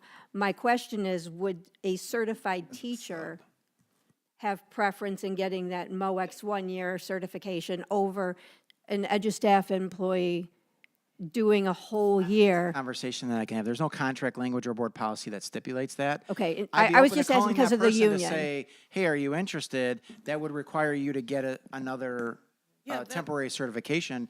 I'm open to having that conversation. There's nothing in board policy and there's nothing in the contract language Okay. that stipulates to do that. I would prefer to have a certified person in the classroom should the need arise. Absolutely. Right. That person may not want it. That person may say, whoa, I don't want to do A and I don't want to be, just want to teach ELA or I just want to teach science, and whatever. also- No, they I may was not even asking be from available. a contact track perspective, because we were talking about this, it was some years ago, about layoffs, and we were using third-party employees. And there was something that prevented us from using third-party employees past like 89 days or something. That's really without- old language. Okay. That's really old language. All Yeah, right. that So doesn't we exist don't in any get caught up with contract. that. Right, Okay. no. And I would prefer, to answer your question directly, but in general, if that makes any sense, I would prefer to have a certified staff member in a position that requires a certification, but it's really going to have it's going to be up to a conversation whether they're interested in doing that or not, because there are some things that they need to Sure. do. And So- there's also building subs we've had for a long time who know their building, know the climate, the culture, the students, the families are comfortable with them. So my question is, are we still able to utilize them with I our don't see why union not. contract? Sure, Okay, absolutely. all right. As a building. As a building building sub, sub, yes. yes, That's okay. a good question. Thank you. That's very clear. Okay. Appreciate it. I didn't need help on that one. Okay, you didn't. I got it. But Thank you, though. You're quite welcome. Appreciate it. Okay. No further questions, roll call. Rogers is yes. Kennard, Yes. Kamal, Yes. Jackson, Yes. Davis, Yes. Piles. Yes. Laster, Yes. and motion is approved. Thank you. Thank you.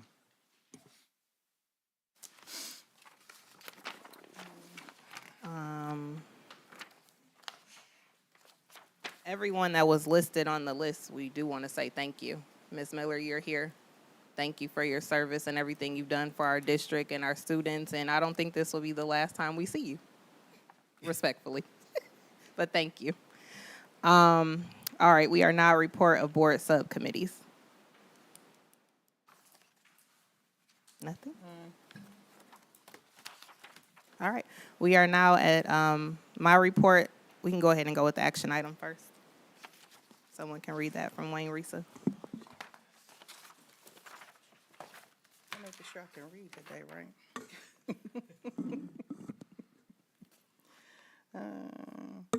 A regular board meeting of the Board of Education of Romulus Community Schools was held today, May 26, 2026, at 6 p.m. All members present. Okay, therefore, whereas the board received the Wayne Risa General Fund operating budget on or before May 1st, 2026, whereas in accordance with Section 380.624 of the revised school code, this board must now adopt a resolution expressing its support or disapproval of the proposed Wayne Risa budget and must submit to the Wayne Risa Board any specific objections and/or proposed changes the board may have to the budget prior to June 1st, 2026. Therefore, be it resolved that the board. So Wayne Risa, we have to choose one of these. Wayne Risa General Operating Fund for the budget of 26, 27 year be supported, and the secretary of the board is hereby directed to submit a copy of the resolution, or we're going to say that we disapprove. So I make a motion that we approve and support the 2026, 27 budget for Wayne Risa. Support. Been motion by Rogers, supported by Kennard. Any discussion? Roll call. Rogers is yes. Kennard, Yes. Kamal, Yes. Jackson, Yes. Laster, Yes. Piles, Davis. Yes. The resolution is adopted and approved. Thank you. Thank you. Thank you. I just want to thank Dr. Liepa for his presentation, Wendy G for her advocacy for our adult ed and our VLC. Just she's an amazing gem to have. Thank you to her. Class of 2026, they looked real good. I mean, they shined. Everybody came dressed to the nines, and that was the first time in a couple of years I've seen our prom toast actually full of people and not just like desert town. So it was nice to see that. I want to send prayers and well wishes to Miss Dunn on her recovery for her, I don't know if it was the knee, but yes, she is out of surgery and resting, and just I did tell her that I would mention that if that was okay to put it out there, but I just want to send well wishes to her. And the only thing I just wanted to speak to was obviously the layoff situation and teacher placement and all of that is a sensitive topic. We did receive a lot of emails, and there were some calls that happened from students.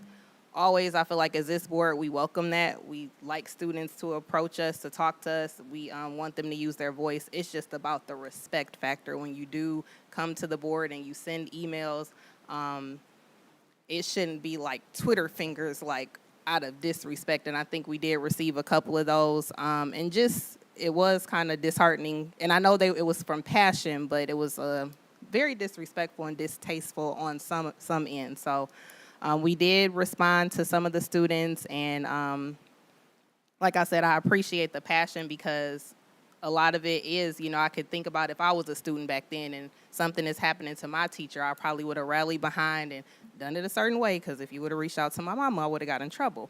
But it is a way to advocate and speak up. So I just wanted to make mention to that. Obviously, sitting in these seats, we are not in the day-to-day, we are not in the weeds, but when you take this role, you take on what comes with it. So we have to just, it is what it is, and we roll with the district and what the superintendent is doing. But it's not the end of the world.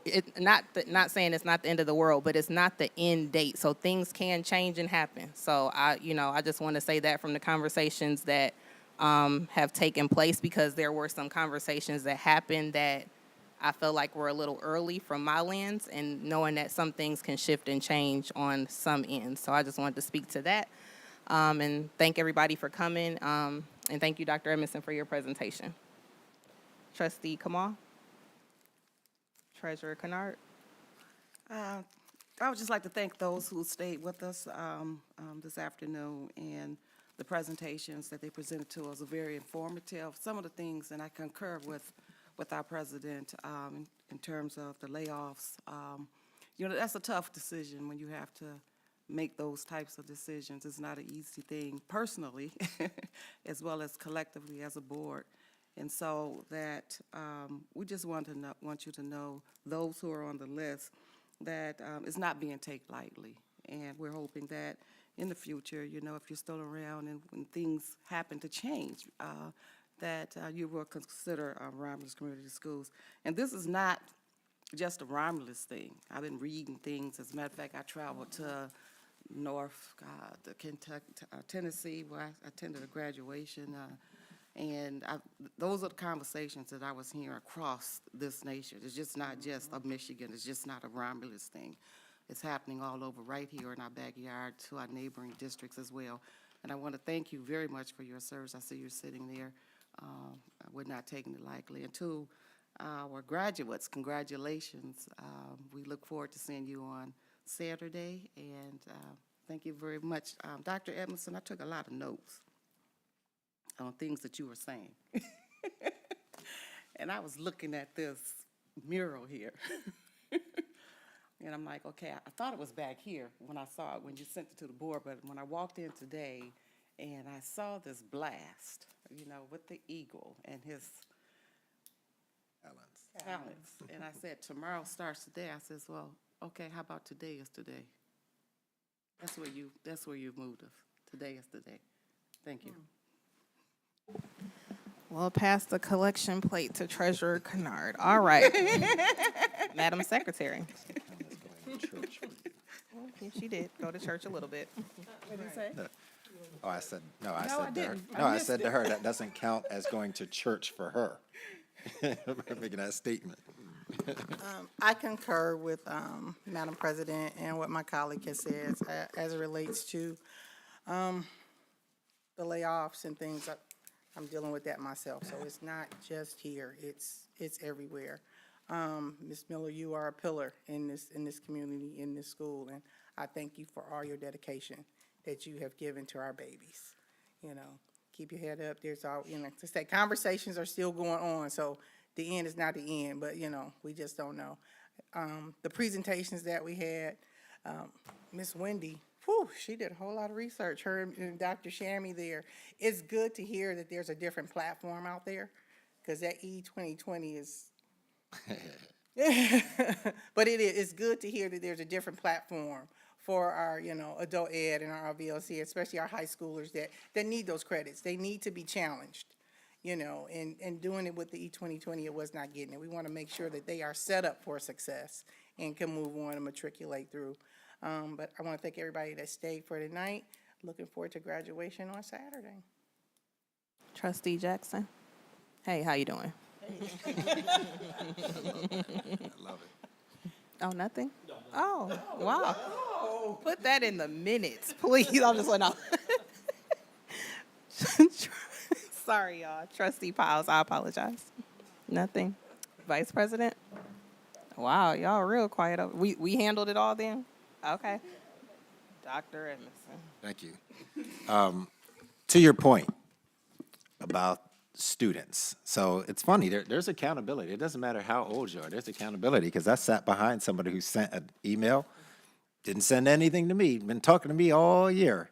So I sat behind the person. I said, hey, listen, you know, listen, if you want to send something, you know me. Like, why'd you just skip right over? Just stunning to me that you would skip right over me and go to the board. Most kids don't know what the Board of Education does unless somebody's been talking to them. Generally speaking, I'm not dogging anybody, but I've been a teacher, been a principal. They don't know unless somebody has said it to them, and then they think they're doing the right thing. I have no problem with student advocacy, but I also want student accountability. Just because you sent it doesn't mean I can't say anything to you. But I said it in a nice way because I have a relationship with the student to say that. Like, hey, listen, I got one of the nicest emails from a student who I have a relationship to. Sent me a nice one. I responded back, hey, we can kick the soccer ball together. I thank you for sending that because he plays soccer. So do I. So then he said, hey, I understand now more so, because obviously somebody gave him my email. And so he understood it more. So I said to him again, thank you for understanding. We can sit down and talk anytime. I said, I appreciate how you did it. That's what we need to teach kids. That's the teachable moment here, that there's a process that you follow. There is a chain of command that you should follow. If you're going to talk about somebody, don't blind copy me. Send it right to me. Say what you got to say to me. That kind of thing. So I think there was some positives to that. But in a student summit, and everybody's not going to be invited, just so we're clear. Okay, you get invitation only by the superintendent and some other people. But we can have these conversations. That was a very teachable moment for me, that I can teach kids how advocacy is critical. Having a voice is critical. Absolutely. But it's how you do it. You got to do how you do it before somebody just cuts you off.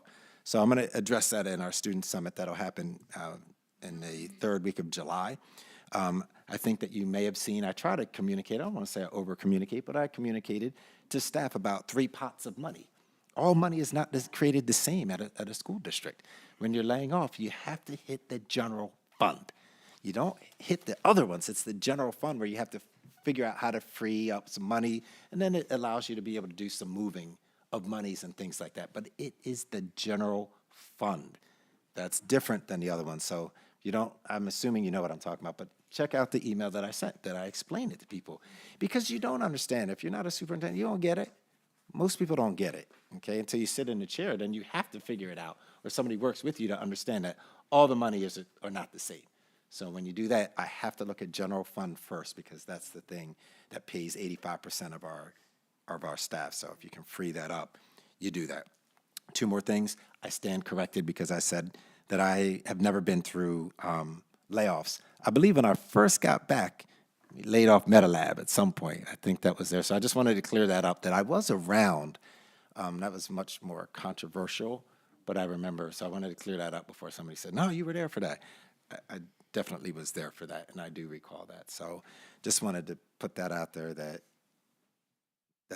did happen while I was here. Pretty much that's it. I feel much better. Thank you. It was just tough, even though we were coming off of a Monday. It was tough. I want to thank the REA leadership for negotiating for, it's not over, but we're close. I just want to say that I appreciate their professionalism, how they did it. It's been a month and a half, a lot of pressure, a lot of stressors, a lot of everything. But I feel much better, and the end of the year is nearing, and then I'll be able to breathe a little bit more. So again, I apologize to any board member or to anybody that's out there when I said I'm feeling some kind of way, but the human emotion was. So I feel a little bit better now. Thank you for your support. Motion to adjourn.